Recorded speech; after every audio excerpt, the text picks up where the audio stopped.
जय भगवान। जीवन एक यात्रा, जन्म से जिसका प्रारंभ होता है और मृत्यु पर जिसका अंत होता है। इस यात्रा के अंदर हमारे जीवन में बहुत से साथ में जाने वाले, साथ में रहने वाले, साथ में सफ़र करने वाले बहुत सारे होते हैं। बहुत सारे स्टेशन होते हैं जिसके अंदर जन्म के बाद में विवाह का एक स्टेशन, विवाह के बाद में संतान का एक स्टेशन, संतान के बाद में जवाबदारियों का एक स्टेशन, जवाबदारियों के साथ में नाना प्रकार के उद्यम करने का एक स्टॉपेज, और उसके बाद में बाल बच्चे, पोते पोती, ये सारा परिवार मिलता है। ऐसा लगता है कि मैं बहुत बहुत बहुत आनंदित और सुखी हूँ। लेकिन यथार्थ ये है कि हम इस भ्रम में पड़े रहते हैं कि ये सब हमारे हैं, लेकिन एक ईश्वर और परमात्मा के सिवा हमारा कोई नहीं। आत्मा में एक आनंद है जिसकी प्राप्ति के लिए संपूर्ण यात्रा के अंदर हम निरंतर प्रयास रहते हैं, प्रयास करते हैं, निरंतर लगे रहते हैं कि मुझे आनंद आए, मेरा परिवार को आनंद आए। सुखी रहना अलग बात है और आनंद अलग बात है। सुख होना, सुख क्षणिक है।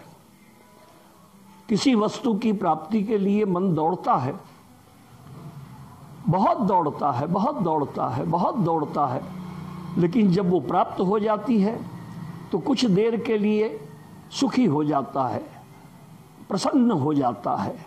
हाँ, मिल गया, लेकिन मिलने के बाद में पूर्ण विराम है, फिर उसकी कामना नहीं है। तो ये सुख क्षणिक है और क्षणिक सुख से जीव कभी भी आनंदित नहीं हो पाता।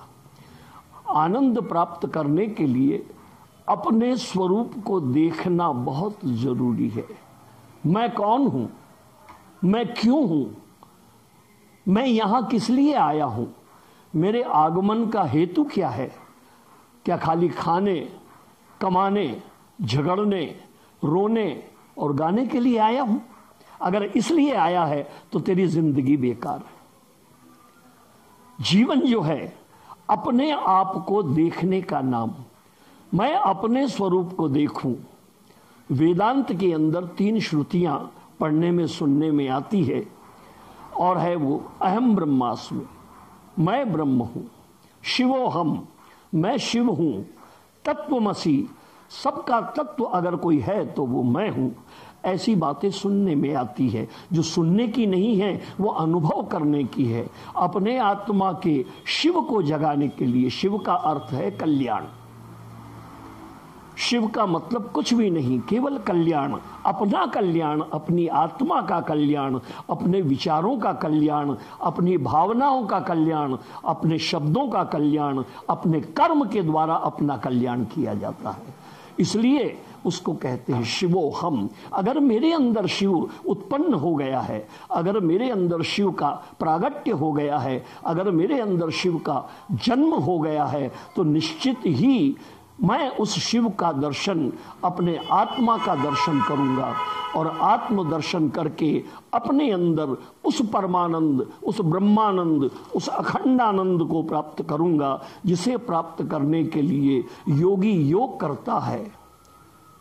योगी योग करता है, भजनिक भजन करता है, गृहस्थी यात्राएं करता है, केवल इसलिए करता है कि मैं उस आनंद और उस परम सुख को प्राप्त कर पाऊं। उस परम सुख को जानने के लिए धीरता, गंभीरता, सहजता, आनंद और वाणी का संयमित होना बहुत आवश्यक है। जब तक हमारा वाणी पर, बुद्धि पर, विचारों पर नियंत्रण नहीं होगा, अपने आप पर काबू नहीं होगा, तब तक हम आनंद की प्राप्ति नहीं कर सकते। क्योंकि मन का काम है संकल्प और विकल्प करना। एक क्षण में ये संकल्प करता है और दूसरे ही पल ये विकल्प करता है। तो संकल्प और विकल्प के द्वंद्व में पड़ा हुआ मैं क्या करूं, मैं कैसे करूं, मैं क्यों करूं, मेरे करने से क्या लाभ होगा, लाभ हानि का चिंतन छोड़ अपने आत्मा का दर्शन करने का प्रयास कर। इस यात्रा के अंदर अंतिम स्टेशन, अंतिम विश्राम का पड़ाव आने के पहले अगर तूने अपना आत्मदर्शन किया, अपने परमात्मा को देखा, अपने ईश्वर को देखा, अपने आप को जाना कि मैं कौन हूं और मैं क्यों आया हूं। आने का बिना हेतु नहीं है। दुनिया में जीव किसी हेतु को लेके आता है। परमात्मा जब हमें भेजते हैं तो उसका कोई कारण होता है। बिना कारण के घर से बाहर जीव नहीं जाता, घर से बाहर नहीं जाता, बिना कारण से कहीं जाने का मन नहीं है। लेकिन कारण होता है तो जाना पड़ता है, कुछ लाना है, कुछ देना है, कुछ पाना है, कुछ खोना है, कुछ प्राप्त करना है। इन सब बातों को देखते हुए अंतिम पड़ाव तक पहुंचने के पहले प्रयास करो कि हम अपने आत्मा का दर्शन करें, हम अपने परमात्मा का दर्शन करें, हम अपने आराध्य का दर्शन करें, हम अपने इष्ट का दर्शन करें और वो हमारे अंदर हो और हम उसके अंदर हो। यही जीवन की यात्रा का सर्वोच्च स्थान और सर्वोच्च कर्म है। जो जीव इसमें करता है, समझता है, वाणी के माधुर्य से भगवान मेरा काम करे तो भगवान अच्छा, और भगवान मेरा काम नहीं करे तो भगवान को गालियां दे, अगर ऐसा जीव है तो वो जीव अपने आप को तो गाली दे रहा है,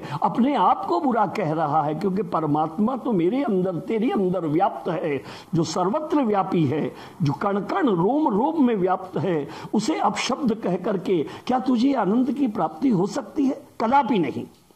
इसलिए जीव को चाहिए उस आनंद को प्राप्त करने के लिए अपने नेत्रों को संयमित करे, अपने कानों को संयमित करे, अपनी वाणी को संयमित करे, अपने श्वासों को संयमित करे और अपनी जिह्वा को संयमित करे और परमात्मा का स्मरण करे, भजन करे, चिंतन करे। ये बड़ा अच्छा समय चल रहा है, श्राद्ध पक्ष है। इसके अंदर पितृ का अर्थ क्या है? हमारे पूर्वज। पितृ का अर्थ प्रेत, प्रेत का अपभ्रंश पितृ। तो पितृ का अर्थ है कि हमारे पूर्वज जो चले गए हैं, जिन्होंने हमें स्नेह दिया, प्यार दिया, वात्सल्य दिया, आनंद दिया, संसार में जन्म दिया, जिनकी कृपा से हम संसार को देख रहे हैं, उनका ऋण चुकाने के लिए प्रति वर्ष श्राद्ध पक्ष आता है। तो ऋण कैसे चुकाया जाता है? तो सबसे पहले ऋण चुकाने का बात है तो सबसे पहले ऋण चुकता है श्रद्धा से। श्राद्ध का अर्थ है श्रद्धा। अगर श्रद्धा है तो श्राद्ध करना, अगर श्रद्धा नहीं है तो औपचारिकता के लिए, दुनिया को दिखाने के लिए श्राद्ध करने की आवश्यकता नहीं। पिंड का अर्थ है शरीर।